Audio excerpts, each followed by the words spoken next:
लाहौती पुत्र हिकिड़ी मुंहिंजी ॻाल्हि ॿुध माणे थी पई मूंखे मिनतूं करे तोखे हाणे मां कुझु बि कोन चईंदुसि बाक़ी आइंदा जेकॾहिं न मवालियुनि संगत जे कढ लॻे न त पोइ हिन बुढे खान खे पुट पाखन चरस जो वठी ॾींदुसि 3 साल त पुट ज़मानत ई कान थींदी। बाबा हाणे ग़लती कोन थी अम्मा ज़ामिन थी आहे तव्हां सां वाइदो आहे त अधो राणो ऐं मां कमाए करे तव्हांखे अची खट ॾेखाराईंदा। अदा असां ॿिन्ही जा लक्षण अहिड़ा आहिनि त कोन पर ॿेली हाणे हिम्मत करणी पवंदी। तव्हां ॿई भाई रुगो अदे उर्स जो विहांउ वॼायो पोइ भली 6 माही को भत न थे असांजो गुज़ारो थी वेंदो। अम्मा विहांउ खां पोइ वाइदो आहे अबे सां गॾु वञी हर देरे तो वञी लाप वठंदा 12 महीननि जो अन्न अची पंहिंजी अंगण ते रखंदा। बिस्मिल्लाह बिस्मिल्लाह अल्लाह करे त जीअं चओ था ईअं ई थिए। अदी ईअं ई थींदो तूं ॾिस जाए जाड़ो रुगो रापो वठण न हले पोइ ॾिस त कीअं थो छेड़ो थिए। बाबा या मूंखे पका त तव्हां हिक ॿिए जा मथा फाड़ींदव बसि तव्हां रुगो अबे ॾाॾे जो दोल ऐं मुतो संभालियो बसि इहो ई काफ़ी आहे। बाक़ी रहिया लापा उहे मां पाण ई पियो वठंदुसि लापा तव्हां वरिता ऐं असां खाधा।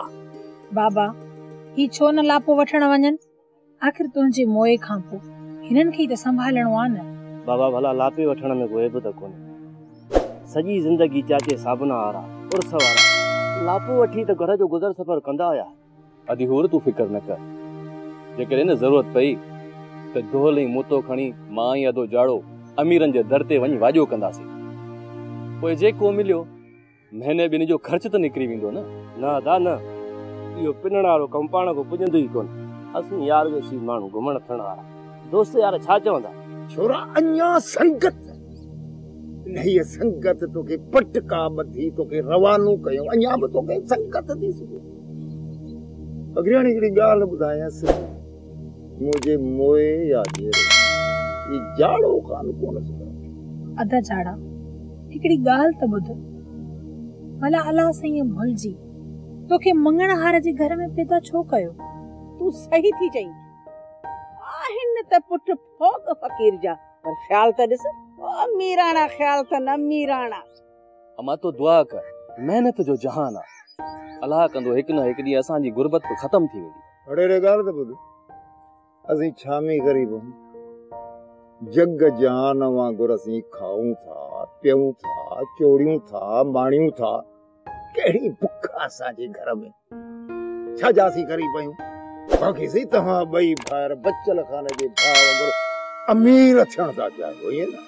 हाय हाय अड़े अब्बा जिन घणी घणी कई न उहे मोटिया ई कोन उहे मांझी वारनि खे ॾिस कीअं पंहिंजो ठहियल घर हो न ओ मिंट में बर्बाद करे छॾिस। ज़ाल मरी वियसि ऐं हिकिड़ो ई पुट ओ ख़ाली हथ अची हाणे अधे बचल खान वटि पहुतो आहे। मांझी जे मोए खां पोइ या धारी ज़ाल ओ मॾी मेड़ियो या हुआ थी वञे कुझु कोन छॾिस।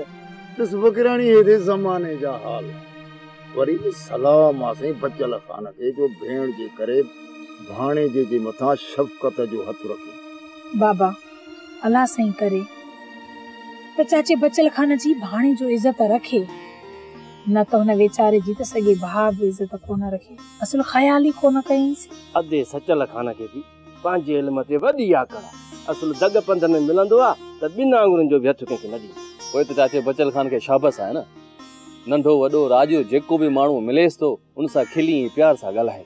अते बचल जहिड़ा पुट त मायरूं क़िस्मत सां ॼणींदियूं आहिनि न त सचल बचल जे पेर मट बि कोन्हे।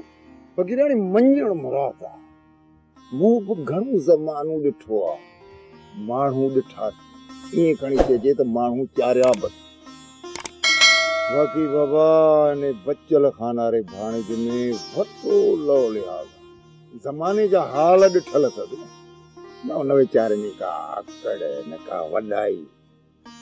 फ़क़ीराणी छा ॿुधाए वॾो फज़ीलत वारो छोकिरो आहे। बाबा अदा हाणे तव्हां इन ॻाल्हियुनि खे छॾियो ओ अम्मा उथी त हलूं चाचा वारनि जे घर जी त जुमाणो आहे न, हल ताली वञो हथ वंडरायूं। हा हा हलूं था, 7 कुना चाढ़े जुमाणो कयूं। वो अदी भागल वीचारी सूब त लाहींदी न, इहो कमकार लाहे वरी सुभाणे खां अधे उर्स वारनि जे निकाह जी तयारी कयूं। फकीराणी पुट नहीं मुझी पारत ते इन जुमाणे जी मानीअ जो गिरो जरूर खणी अचिजांइ, समझी वई न? हाज़िर मुंहिंजा बाबा हाज़िर। असल तूं घबराई न, जेके 7 ताम जुमाणे में कया अथऊं न, 7 ई तामनि मां तुंहिंजे लाइ खणी ईंदसि। वाह वाह वाह, कुदरत मानी काई घर करे तू लंग भी थकावट दबा पियो त फाड़े विझे दोल।